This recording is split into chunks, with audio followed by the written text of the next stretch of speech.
আজকে আমি কি রান্না করতেছি সেটা আমি আগে কইতে চাই না। আপনারা একটু ভিডিওটা দেখবেন তারপরে বুঝতে পারবেন আমি কি রান্না করব।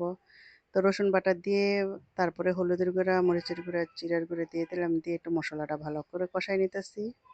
মসলা কিন্তু ভালোভাবে না কষালে তরকারি মজা হয় না। তো অফ ক্যামেরাতে আমি কষাই নিছি ভালোভাবে। আর এই যে ফুলকপি দিয়ে আমি রান্না করব, যেটাই রান্না করব আরও ভিডিওটা দেখতে হবে আপনাদের। তো এখন চুলার আগুনটা মিডিয়াম করে দিয়ে আমি হাফ সিদ্ধ পর্যন্ত ফুলকপিটা রান্না করে নিব। আর পাশের চুলার মধ্যে আমি চিংড়ি মাছটা ভেজে নিতেছি।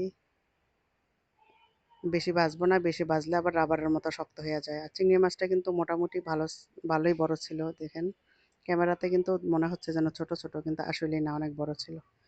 তো আমার এই যে ফুলকপিটা ভাজা শেষে কষানো শেষ হয়ে গেছে, মোর কথাও মুখ দাইতেছে না।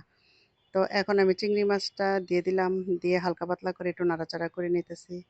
তো আমার আবার গরম পানি দিয়ে তরকারি রান্না করার অভ্যাস। তো আর এইখানে যখনই আমি মাছ ভাজি করি তখনই কিন্তু আমি কড়াইয়ে দিয়ে পানি দিয়ে দিই। ভাজি মাছের যে পানিটা থাকে সেটার কথা বললাম। এই পানিটা দিলে কিন্তু তরকারির ফ্লেভারটা খুবই চেঞ্জ হয়ে যায়, খুবই মজাদার হয় খেতে। আর একটা টমেটো দিয়ে দিলাম।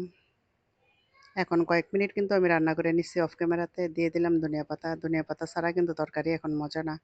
ধনিয়া পাতা দিলে কিন্তু খাবারের স্বাদটা চেঞ্জ হয়ে যায়। তো এই তো আমার রান্নাটা হয়ে গেছে। কত মজাদার একটা খাবার রান্না করলাম। সবাই ভালো থাকেন। আল্লাহ হাফেজ।